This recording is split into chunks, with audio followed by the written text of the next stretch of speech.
Assalamualaikum warahmatullahi wabarakatuh. Jumpa lagi di channel kami Keluarga Exmut.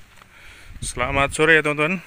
Semoga di sore hari ini yang cuaca sangat cerah ini, teman-teman semua senantiasa diberikan kesehatan, senantiasa diberikan banyak keberkahan, dan semoga senantiasa dimudahkan dalam segala urusannya. Amin. Sore hari ini kami Keluarga Exmut ingin berbagi cerita ke teman-teman semuanya terkait dengan kondisi perkembangan tanaman porang yang kami tanam di lahan yang kami tumpang sari dengan tanaman jagung yang alhamdulillah kemarin sudah kami lakukan proses pemanenan jagungnya ya teman-teman. Dan seperti yang video kami sebelumnya, sengaja untuk tanaman jagungnya nggak kami potong sampai pangkal batang bawah sana, tapi kami sisakan sekitar 1 meteran dengan maksud dan tujuan nanti ketika tanaman porang mulai muncul tunas-tunas keduanya, tunas ketiga, dan seterusnya nanti seperti ini ya teman-teman. Nanti tunas yang kedua biasanya lebih besar, ketiga lebih besar. Nah ketika nanti tunas-tunas yang susulannya itu mulai membesar, kadang biasanya agak doyong, mereka agak mau roboh kayak gitu, tinggal kita sanggutkan ke batang-batang pohon jagung yang kita sisakan. Bisa juga nanti kita lakukan pemberian tali ya, dari ujung sini ke ujung sana kita tali sehingga tanaman porang itu yang mau roboh dia tertahan oleh tali yang kita pasang. Tapi kalau misalnya bisa kita sandarkan, cukup kita sandarkan ke pohonnya saja, tidak masalah, tidak perlu kita tali. Nah, langkah yang kami lakukan ya teman-teman, ini setelah dilakukan proses pemanenan tanaman jagungnya, ini mulai kami lakukan proses penataan parit ya teman-teman.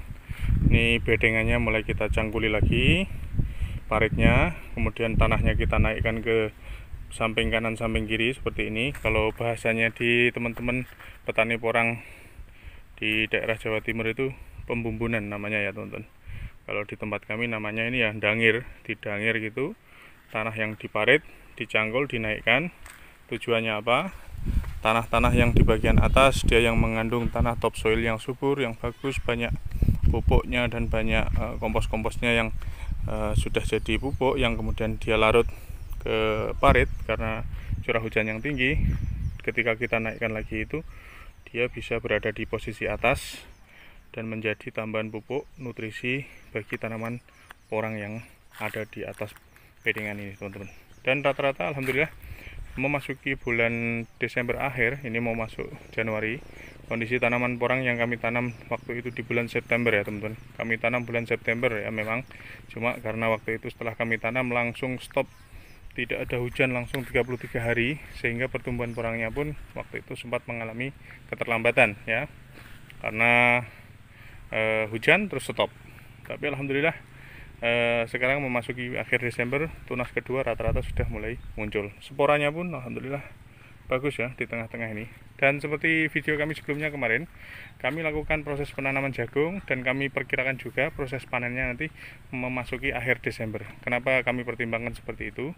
Karena masuk di bulan akhir Desember itu, terus kemudian Januari, itu biasanya kalau di daerah kami di Jawa, khususnya di Jawa Tengah, di desa kami ya, di daerah kami Blora ini ya, mungkin sama juga di daerah tempat yang lain yang masih areal Pulau Jawa, itu biasanya memasuki akhir Desember Januari gitu sering hujan. Bahkan hujannya itu nggak cuma sehari, 2 hari gitu enggak, atau 3 hari sekali enggak, bahkan kadang itu dari subuh atau malam gitu, tengah malam sampai pagi sampai siang gitu hujan terus. Sama hujannya nggak deras ya, hujan rintik-rintik kecil tapi hujan terus. Namanya kalau di daerah kami tembaru Cino bahasanya kalau mbah-mbah zaman dulu. Nah dalam kondisi yang seperti itu, kondisi langit itu biasanya sering cenderung mendung teman-teman ya. Bulan-bulan akhir Desember, Januari, dan sampai Februari nanti itu biasanya langit sering mendung, hujan sering turun. Nah ketika kami lakukan pemanenan jagung, di situ nanti harapannya orang bisa mendapatkan cukup sinar matahari. Karena kalau di akhir Desember sampai Januari lah, bahkan kok sampai akhir Januari jagung belum dipanen, itu dikhawatirkan nanti orang kekurangan sinar matahari. Itu yang tidak kita harapkan ya. Tapi ada juga sih lahan kami yang kemarin sempat tanam jagungnya agak telat, jadi akhirnya nanti panennya mungkin jatuhnya di pertengahan Januari. Tapi tidak apa-apa, insya Allah masih aman lah ya. Tapi harusnya yang ideal akhir Desember seperti ini sudah kita panen jagungnya, Dan kita tidak perlu khawatir tanaman porang yang sudah memasuki tunas kedua itu nanti takut untuk terpapar sinar matahari sehingga terjadi gosong-gosong. Insya Allah enggak. Kalau sudah akhir Desember masuk Januari, insya Allah porang yang sudah masuk tunas kedua, kemudian curah hujan yang sudah cukup tinggi, kemudian sering mendung, itu insya Allah membuat tanaman porang kita itu lebih stabil dan bisa survive ketika bertatap muka bahasanya istilahnya, atau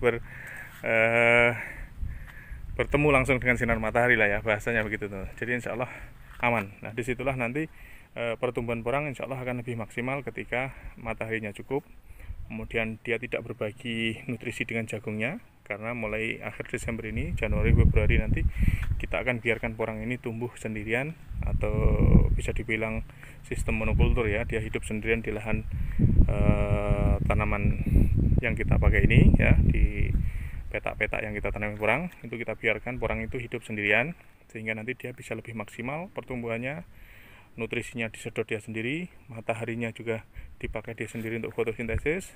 Kemudian unsur-unsur yang ada di udara ini seperti unsur yang ya ini beredar di udara seperti ini ditangkap dan diserap oleh tanaman porang kita sendiri, sehingga nanti pertumbuhannya dia akan lebih maksimal. Dan nanti insya Allah memasuki akhir Februari atau awal Maret akan kita lakukan proses penanaman jagung lagi, dengan harapan nanti jagung bisa kita panen di 3 bulan berikutnya ketika porang memasuki tunas-tunas terakhir. Biasanya itu setelah masuk masa mendekati kemarau, itu biasanya tunas terakhir jarang ada yang bisa sampai sempurna. Artinya dia belum membawa katak sampai katak yang layak untuk dijadikan bibit, biasanya dia sudah dorman dini. Biasanya rata-rata tunas terakhir seperti itu. Nah harapannya nanti ketika kita kasih jagung lagi, kesejukan yang diberikan oleh daun-daun jagung membantu tanaman porang itu untuk bisa bertahan hidup lebih lama, sehingga nanti harapannya dormannya pun dorman sempurna, dan katak yang dibawa oleh tunas terakhir itu bisa menjadi katak yang sempurna kualitasnya. Jadi seperti itu ya teman-teman, bagi-bagi cerita dari kami keluarga Exmood di sore hari ini. Alhamdulillah, mudah-mudahan tanaman teman-teman semuanya juga bisa tumbuh subur, bisa maksimal, dan tentunya nanti di masa dorman tiba, mudah-mudahan nanti hasil umbinya maupun kataknya bisa sesuai dengan harapan ya teman-teman. Oke teman-teman, terima kasih atas semuanya, terima kasih sudah senantiasa bersedia bergabung bersama kami. Salam sukses dan sehat selalu dari kami keluarga Exmood. Wassalamualaikum warahmatullahi wabarakatuh.